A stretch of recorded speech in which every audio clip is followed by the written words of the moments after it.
Baiklah, saya Alif Ilham akan mencoba menjawab soal-soal yang bertujuan untuk UTS. Soal yang pertama, ada beberapa teori dalam kajian sosiologi keluarga, sebutkan dan jelaskan.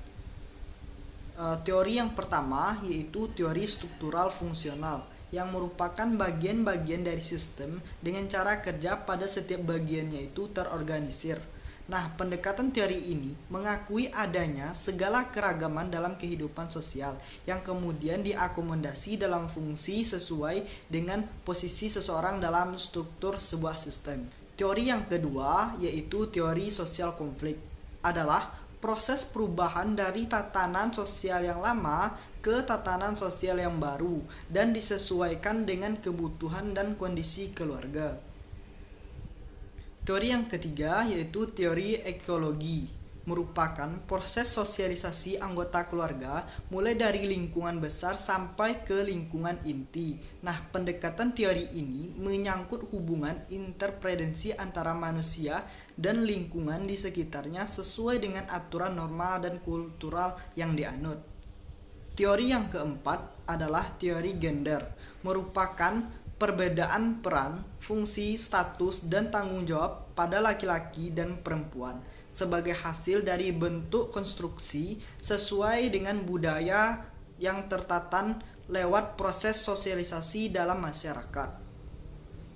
Yang kelima yaitu teori perkembangan keluarga, adalah usaha untuk menjelaskan proses perubahan dalam keluarga. Poin dari perspektif perkembangan keluarga ini adalah perubahan tingkatan keluarga dari waktu ke waktu yang dipercepat secara internal oleh peminatan anggota keluarga dan secara eksternal oleh masyarakat di luar.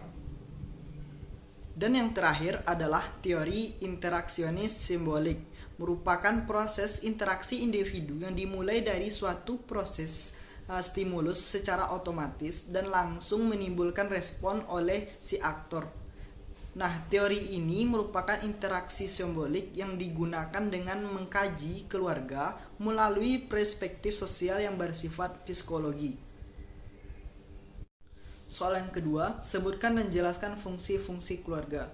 Yang pertama yaitu fungsi pengaturan keturunan, yang mana fungsi ini berkaitan dengan reproduksi yang hakikatnya untuk kelangsungan hidup manusia dan sebagai dasar kehidupan sosial manusia. Dan bukan hanya sekedar kebutuhan biologis saja, fungsi ini didasarkan atas pertimbangan-pertimbangan sosial, misalnya dapat melanjutkan keturunan, dapat mewariskan harta kekayaan, serta pemeliharaan pada hari tuanya. Fungsi yang kedua yaitu fungsi sosialisasi atau pendidikan. Fungsi ini adalah untuk mendidik anak mulai dari awal sampai pertumbuhan anak hingga terbentuk personalitanya.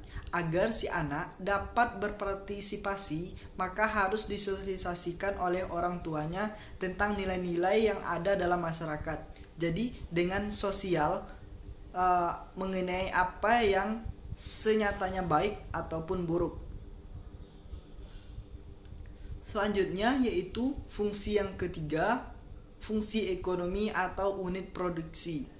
Dengan adanya fungsi ekonomi, maka hubungan di antara anggota keluarga bukan hanya sekedar hubungan yang dilandasi kepentingan untuk melanjutkan keturunan, akan tetapi juga memandang keluarga sebagai sistem hubungan kerja. Dengan kata lain, suami tidak hanya sebagai kepala rumah tangga, tetapi juga sebagai kepala dalam bekerja.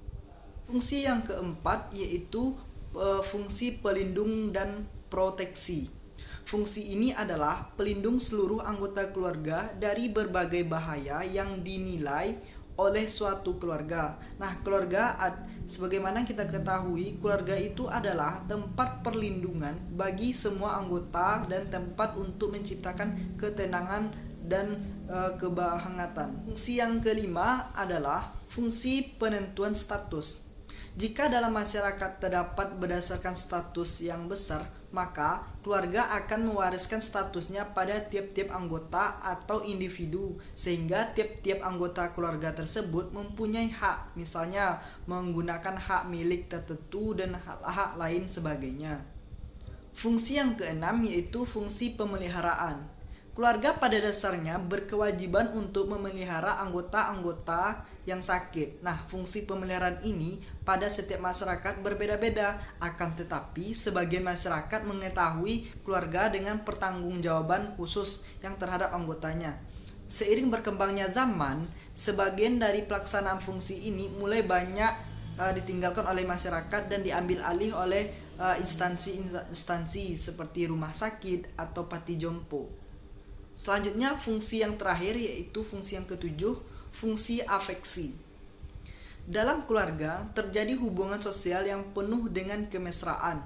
Salah satunya yaitu kebutuhan dasar manusia adalah kebutuhan akan kasih sayang atau rasa dicintai. Nah, sejumlah studi telah menunjukkan bahwa kenakalan yang serius adalah salah satu ciri khas dari anak yang sama sekali tidak pernah mendapatkan rasa kasih sayang di dalam keluarganya. Selanjutnya yaitu soal yang ketiga, faktor-faktor yang mempengaruhi perubahan individu. Faktor yang pertama yaitu faktor genetik atau keturunan. Seseorang anak laki-laki maupun perempuan akan mewarisi genetik dari orang tuanya. Misalnya bentuk dan warna rambut, warna mata, bentuk tubuh, warna kulit, dan lain sebagainya. Kedua yaitu faktor hormon. Di dalam tubuh manusia mempunyai beragam hormon yang dihasilkan oleh kelenjar tubuh dan masing-masing mempunyai fungsi sendiri. Selain itu, hormon yang ada dalam tubuh manusia juga mendukung proses pertumbuhan serta perkembangan. Faktor yang ketiga yaitu gizi.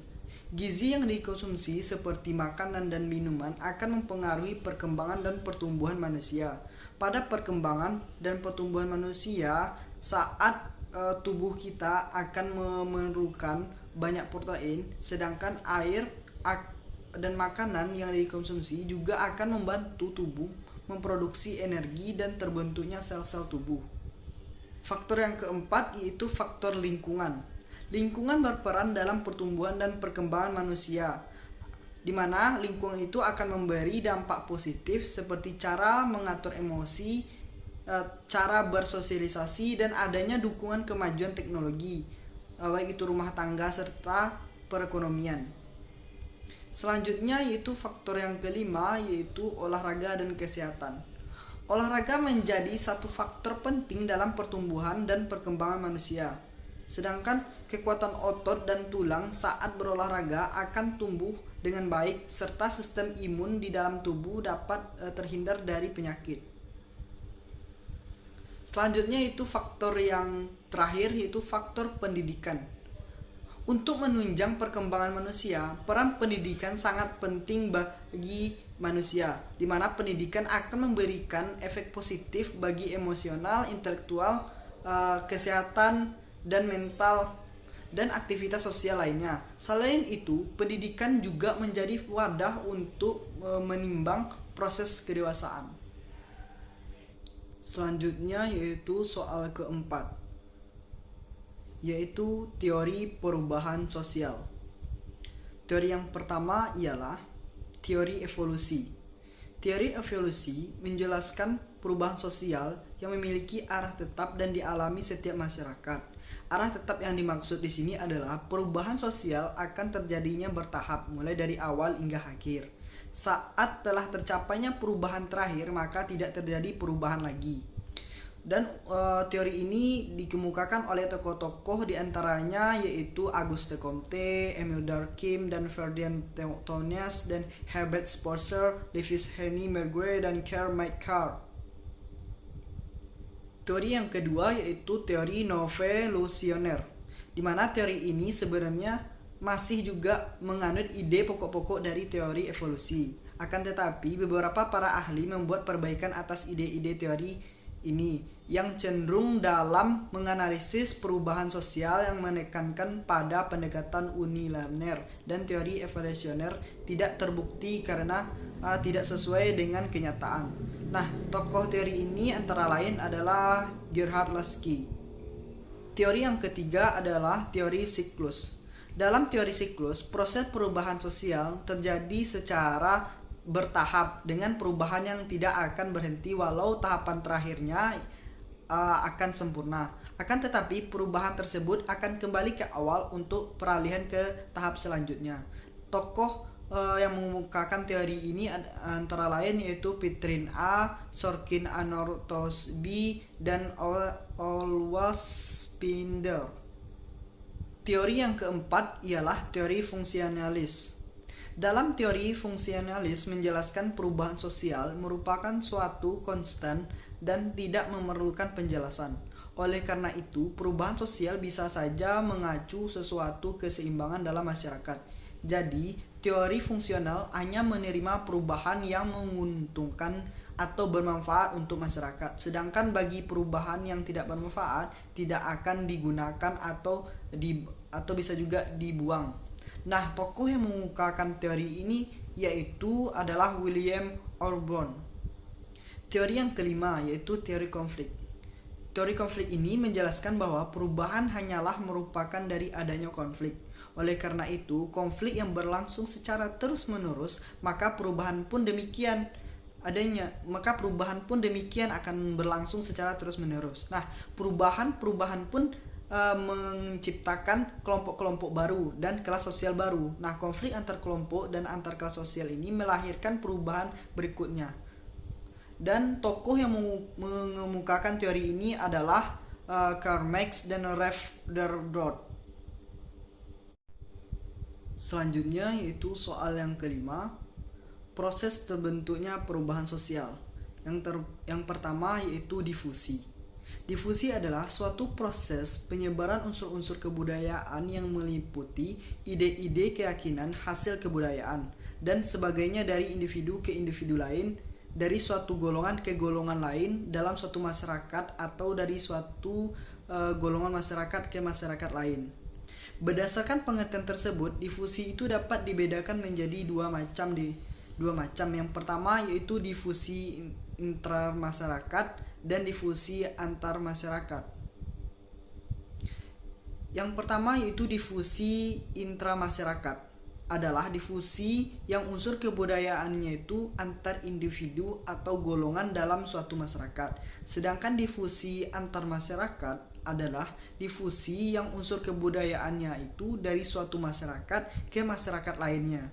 Sementara itu, masuknya unsur-unsur ke dalam suatu masyarakat itu melalui difusi dapat dilakukan dengan cara pembebasan secara damai atau perembasan dengan kekerasan dan simbiotik. Proses selanjutnya yaitu akulturasi. Akulturasi itu dapat diartikan sebagai proses sosial yang timbul apabila suatu kelompok manusia dengan suatu kebudayaan tertentu itu dihadapkan dengan unsur-unsur kebudayaan asing yang sedemikian rupa itu sehingga unsur-unsur kebudayaan asing itu lambat laun diterima dan diolah oleh masyarakat itu sendiri tanpa menghilangkan sifat khas kepribadian kebudayaan masyarakat itu sendiri. Nah, proses akulturasi ini itu berjalan dengan cepat atau lambat, tapi tergantung dengan persepsi masyarakat yang setempat terhadap budaya asing yang masuk. Apabila masyarakat melalui proses pemaksaan, apabila masuknya kebudayaan itu dengan pemaksaan, maka akulturasi yang digunakan mungkin membutuhkan waktu yang relatif lama. Dan sebaliknya, apabila masuk melalui proses damai, maka akulturasi tersebut akan berlangsung relatif lebih cepat.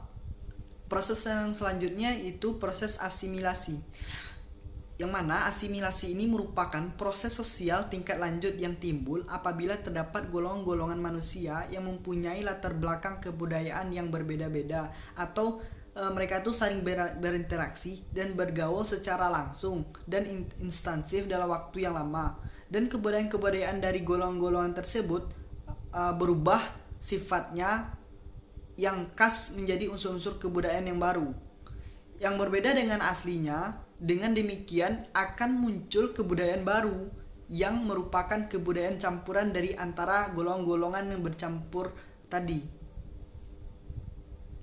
Selanjutnya proses akomodasi. Menurut J.L. Gillen dan J.P. Gillen, akomodasi itu diartikan sebagai suatu pengertian yang digunakan oleh para sosiologi untuk mengembangkan sebuah proses dalam hubungan-hubungan sosial yang sama. Artinya dapat diartikan dengan pengertian tadi itu yang dipergunakan oleh para ahli biologi untuk merujuk pada suatu proses di mana makhluk hidup itu menyesuaikan diri dengan alam sekitarnya. Dengan demikian, akomodasi itu merupakan suatu keadaan yang merujuk dan didapatinya tuh keseimbangan. Nah, dalam hubungan-hubungan sosial, baik itu dalam hubungan-hubungan sosial antara perorang dan kelompok orang dengan lingkungan masyarakat, atau dengan norma-norma dan nilai-nilai yang berlaku di dalam sebuah masyarakat tersebut.